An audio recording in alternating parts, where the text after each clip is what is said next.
El legado feminista implícito en las enseñanzas de Sri Ramakrishna Paramahansa. Creo que es interesante preparar este vídeo porque Ramakrishna fue un precursor, un innovador en muchos campos, pero hay uno muy desconocido que es en cuanto al papel de la mujer. Es un vídeo un poco extenso, pero creo que vale la pena explicar la importancia que tuvo, sobre todo en la consideración de la mujer en India en el siglo XIX. Y os voy a ir leyendo algunas frases de Ramakrishna. Empezaré con una preciosa. Decía, la Madre Divina se manifiesta en todos los seres, pero su forma más perfecta se encuentra en la mujer. Una mujer devota puede conducir a todos al Señor. Sri Ramakrishna Paramahansa, el avatar de la nueva era, el profeta de la armonía entre religiones, realizó a Dios a través del hinduismo, tanto el Dvaita como el Advaita Vedanta, la filosofía no dual, también del Islam, del vía sufismo y del cristianismo. Su vida fue una aplicación práctica de las enseñanzas del Vedanta, la unidad en la diversidad. Hay una frase preciosa de Ramakrishna que dice, el conocimiento conduce a la unidad, la ignorancia a la diversidad. En otra cita de Ramakrishna, todas estas citas están en el Evangelio de Sri Ramakrishna, que todos nuestros alumnos es uno de los materiales de estudio que tienen para estudiar el Vedanta y el Gita. Y decía Ramakrishna, no hay diferencia entre el hombre y la mujer en la búsqueda de Dios. Ambos pueden alcanzar la realización suprema si su corazón es puro y devoto. Bajo esta búsqueda de la unión en la diversidad consideraba como iguales a las mujeres. Varias mujeres tuvieron un papel fundamental en la vida de Ramakrishna. Su consorte espiritual, Sri Sarada Devi, su primera gurú, Yogeshwari, además de que adoraba a la madre Kali. Su visión espiritual situaba a la mujer en el centro de la experiencia religiosa y no como una simple subordinada, sino como manifestación del poder y la gracia divina. Pensar que, por ejemplo, en el siglo XIX, en España, la mujer no podía votar. Soy Pedro Roney, experto y traductor del Bhagavad Gita y de la obra del Vedanta y enamorado de las enseñanzas de Ramakrishna. Si te gusta este vídeo, compártelo, suscríbete a mi canal o comenta lo que desees. En otra reflexión, Ramakrishna nos decía, el respeto hacia la mujer es respeto hacia la propia Madre Divina. Quien humilla a una mujer desprecia a Dios mismo. Ramakrishna también enseñó que la realización espiritual requiere humildad y receptividad, cualidades tradicionalmente asociadas a lo femenino, y que hombres y mujeres, por tanto, pueden alcanzarlo por igual. Y decía, la mujer es la encarnación de la gracia de Dios. Su pureza y devoción puede conducir a todos al Señor. La mujer posee una fuerza espiritual que a menudo supera la del hombre. Su pureza, humildad y entrega son armas poderosas para alcanzar a Dios. Ramakrishna consideraba a la Madre Kali, a la Madre Divina, Shakti Kali, como la realidad suprema. Como dato curioso, era una imagen negra, de color negro.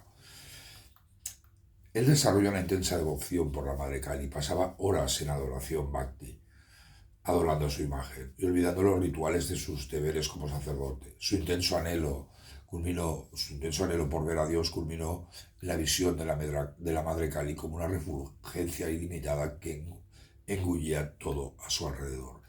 Y decía, ¿quién puede comprender lo que la Madre Kali es? Para revelarla, hasta las 6 dársenas, las escuelas hinduistas son impotentes. Las escrituras, las shastras, dicen, es ella, que es el yo interno del yogi, quien en el ser descubre toda su dicha. Ella que por su propia y dulce voluntad habita en todo cuanto vive. El macrocosmos y microcosmos descansan en la matriz de la madre.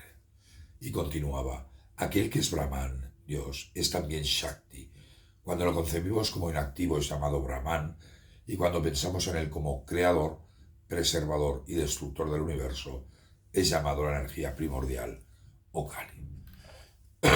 Brahman y Shakti son pues idénticos, como el fuego y su poder de quemar. Cuando hablamos del fuego, automáticamente nos estamos refiriendo a su poder de quemar. A su vez, el poder de quemar implica el concepto del fuego. Si aceptas a uno, debes aceptar a otro. No es sino Brahman quien es invocado como madre, porque una madre es siempre objeto de gran amor. Uno puede realizar a Dios a través del mero amor, fervor, devoción, amor y fe. Estos son los medios. Sri Sarada Devi fue la consorte espiritual y primera discípula de Ramakrishna. Con apenas 6 años, Sri Sarada Devi se casó con el maestro, conforme a la costumbre india de la época, pero continuó viviendo en casa de sus padres. Ramakrishna, además de ser un sannyasin, un renunciante, estaba completamente absorto en Dios, en su vida espiritual.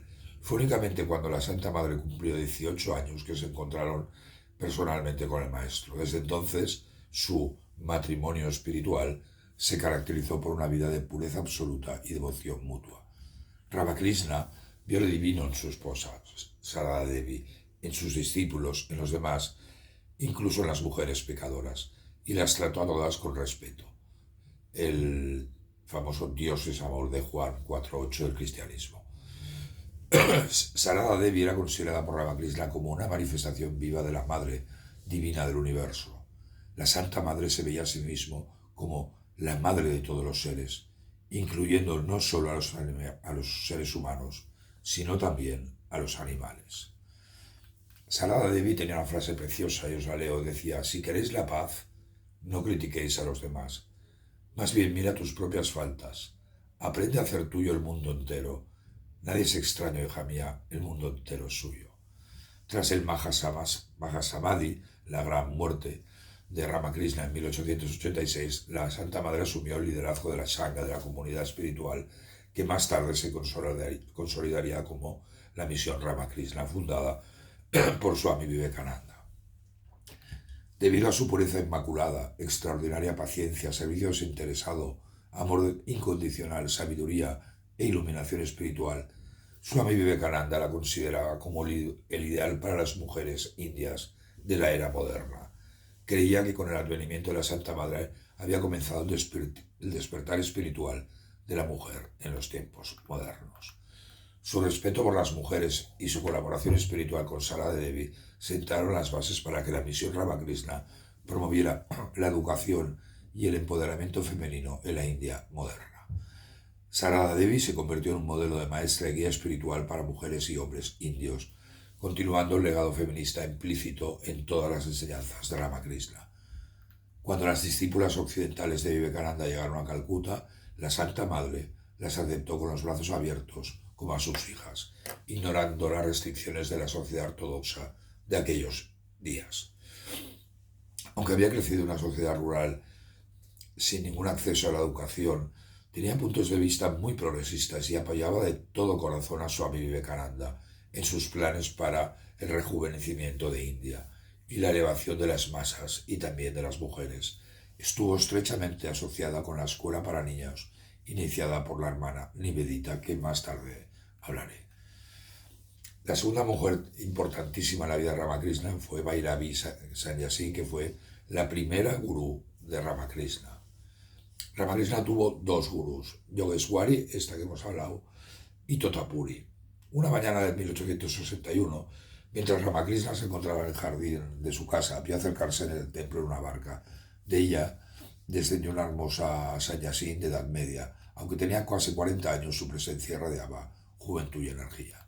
Tan pronto como la Bhairavi conoció a Ramakrishna, sus ojos se llenaron de lágrimas de alegría y asombro, y con voz tierna exclamó: hijo mío, estás aquí, te he buscado durante tanto tiempo y ahora finalmente te he encontrado.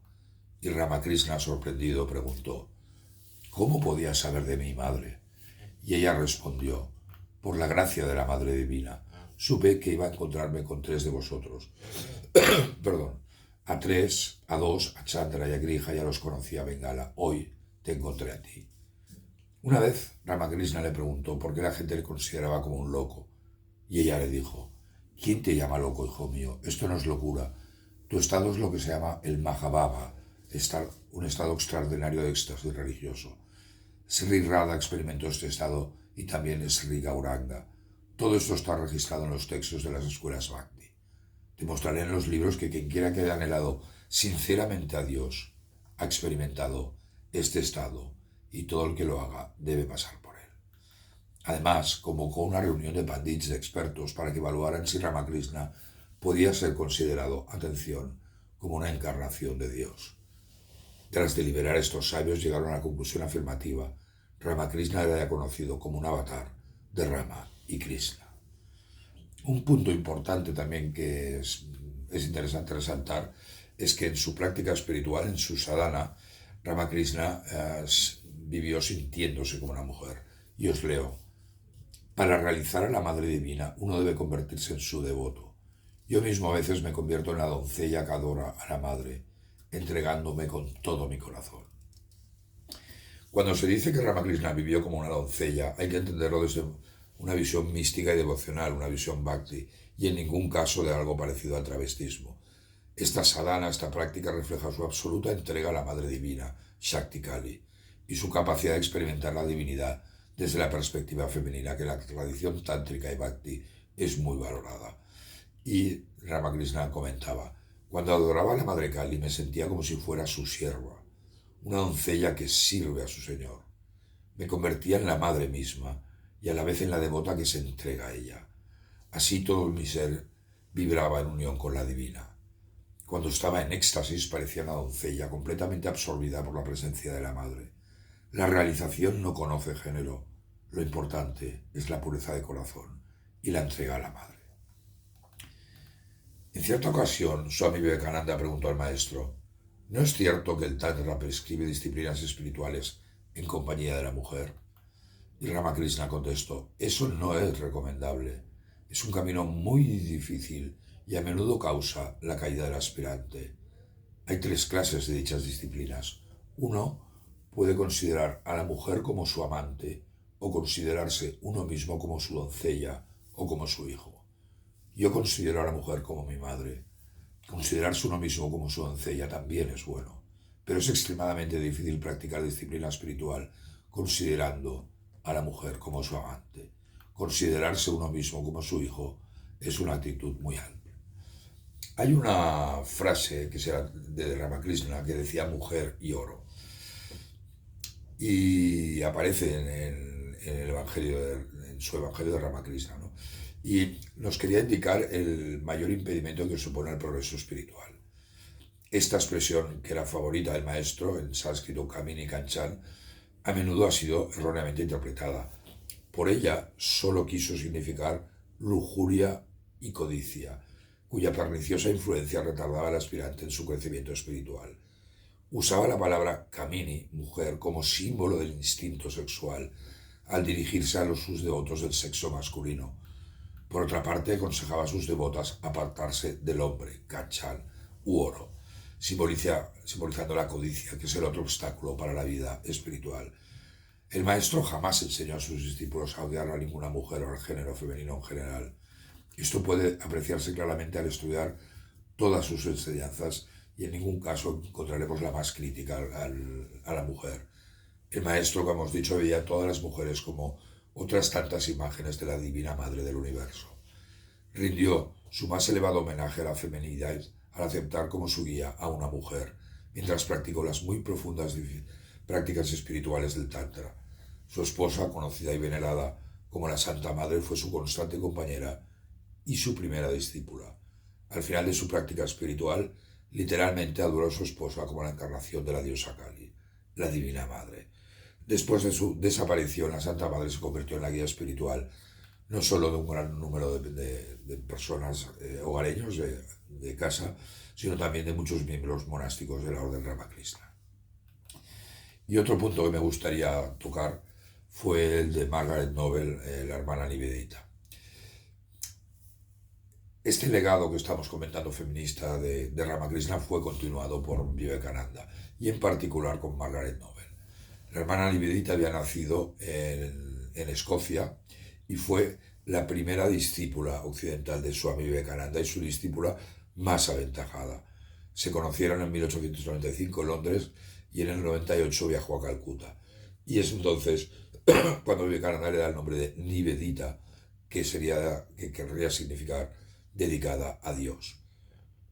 Cuando la inició en el voto de Brahmacharya en el 98 y en noviembre del 98 abrió ya una escuela para niños niñas, perdón, al norte de Calcuta.